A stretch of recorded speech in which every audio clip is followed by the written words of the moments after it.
Batman, driving the Batmobile, pulls up to a four-way stop. And he gets there first, so he's about to go, when this other guy, who clearly got to the stop after Batman, just goes. So Batman slams on the brakes. This guy's white truck flies by. He's talking on his phone, looks at Batman, and just keeps going. Now, instead of continuing on straight, does Batman turn right, follow this guy, this criminal, to wherever he's going, and then use his billionaire vigilante ninja skills to teach him an unforgettable, bone-cracking lesson on how to properly navigate a four-way stop? No. Batman has more important things to do. Batman takes the L and continues on with his day. Now, that may not be the most exciting Batman story, but it contains an important message. Just like when someone cuts in front of James Bond while he's waiting to get a fried apple pie at the state fair, or when Achilles has to squeeze through a crowd of people at the airport who've lined up even though their boarding group hasn't been called yet, or when Wolverine discovers that his beefy 5-layer burrito has sour cream on it when he ordered it without sour cream, but he went through the drive-thru and he's already back at the X-Mansion. Sometimes you just have to take the L. Sometimes getting your way no matter the cost costs too much. Of course, some people learn that very early. Depending on your race, your religion, where you grew up, it may not be a revelation to hear that your heroes aren't bulletproof. Others, however, don't hear those stories growing up. We only hear the other ones.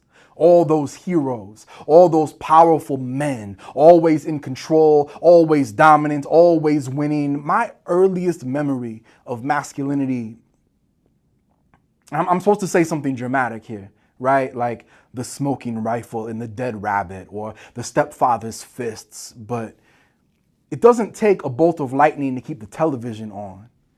Just the steady background hum of electricity, the invisible power coursing through the walls. My earliest memory of masculinity is not a particle, it's a wave. My earliest memory of masculinity is not a man, it's a mask.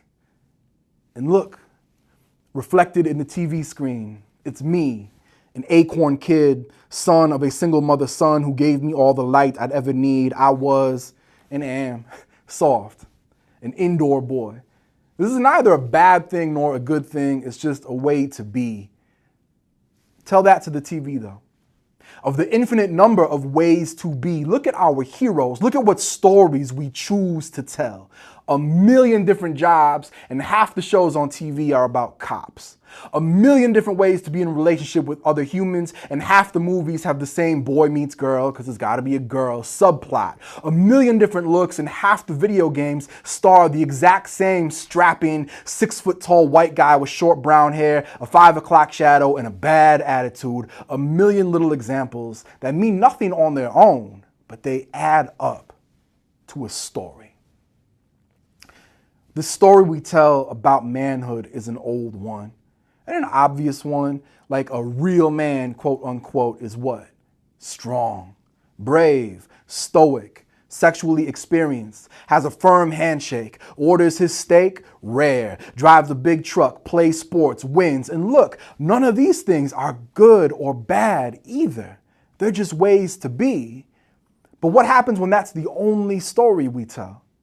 From the TV screen, to the locker room, to the dinner table, to the headphones, to the comment section. What happens when that's the only story we hear? The real man, all fist and no hand, all swirling cape and 6-chambered steel heart. That man who wins at any cost. That hero, always in control, never sad or confused or frustrated. So when we feel sad or confused or frustrated, because every human being does, watch insecurity bloom like a virus. Watch how our bodies fight back by seeking security and power in conformity in that story.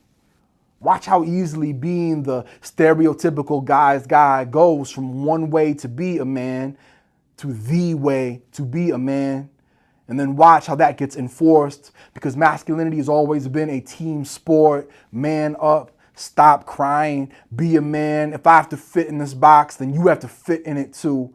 And watch how easily all the positive qualities we assign to men reveal their secret identities.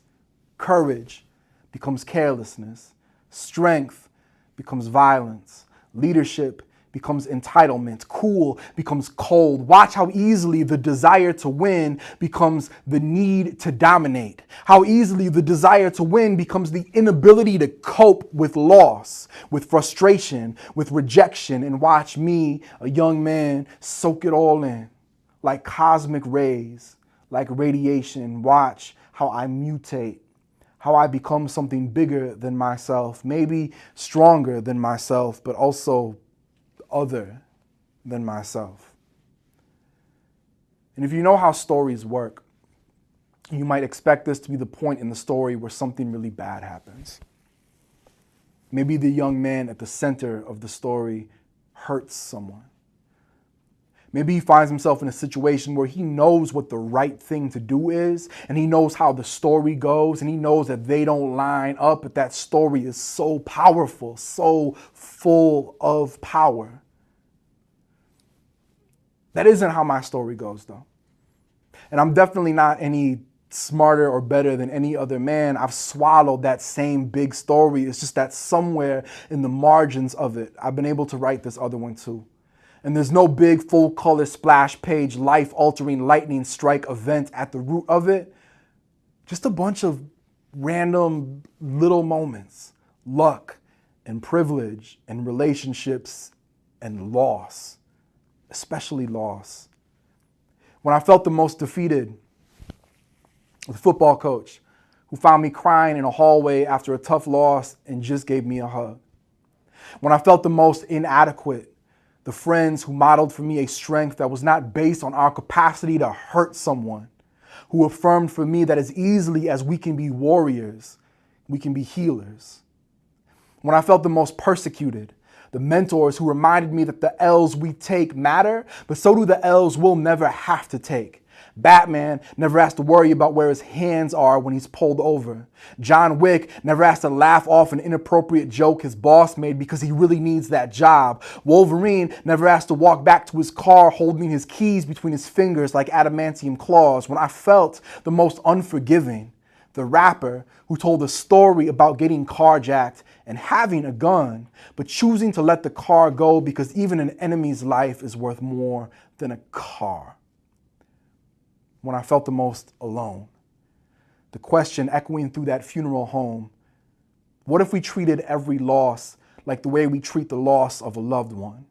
Not a reason to punch through the drywall or run an SUV off the road, an opportunity for reflection, an excuse to step back and breathe and put things in perspective. When I felt the most cynical, the activist who showed me that there are some battles worth fighting, that winning them is work, and so is choosing the ones that matter in the first place. A million little examples that mean nothing on their own, but they add up to a story.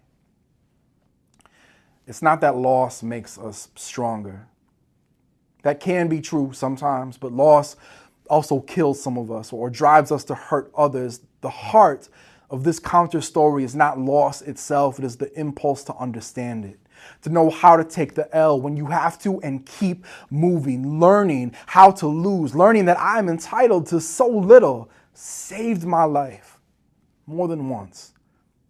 Because when you step outside that big story we tell about manhood, you start to see the poison in it.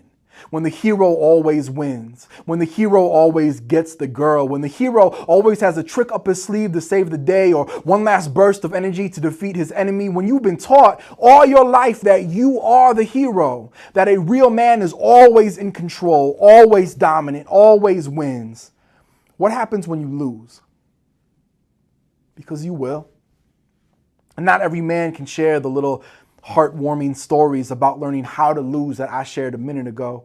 So the small things, like getting cut off in traffic or someone being mean to you on the internet, transform from annoyances into challenges. And the big things, like getting laid off, going through a tough breakup, having people you love die, they transform too.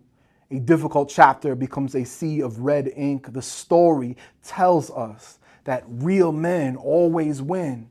So when we lose, some of us take that as evidence that there's something wrong with the story. And some of us take that as evidence that there's something wrong with us. or with the world. In the US, 75% of suicides are men.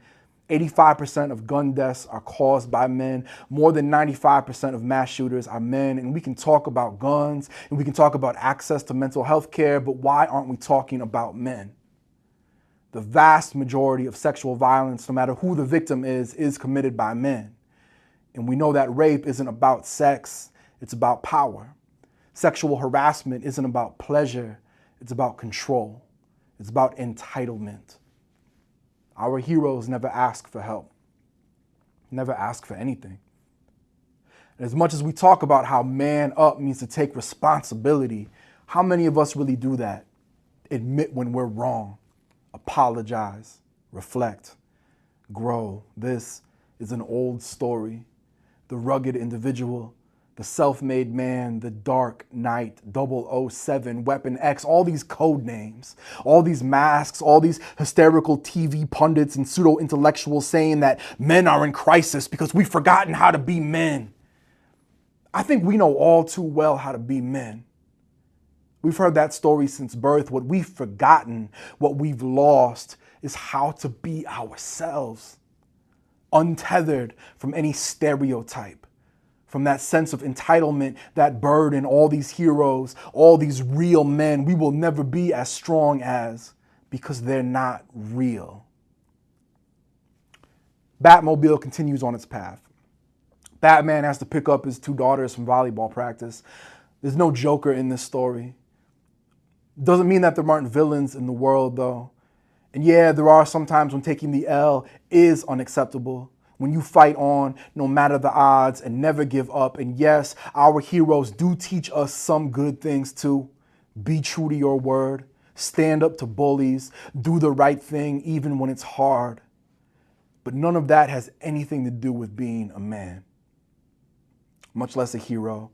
It has everything to do with just being kind, with being yourself, whether you're Bruce Wayne on a budget or Wolverine with bones simply made of bone, or a father driving along with the family he loves, windows down, just going home. All we have lost, for better or worse, has brought us to this moment. If we could lose just a little more, imagine how light we could become.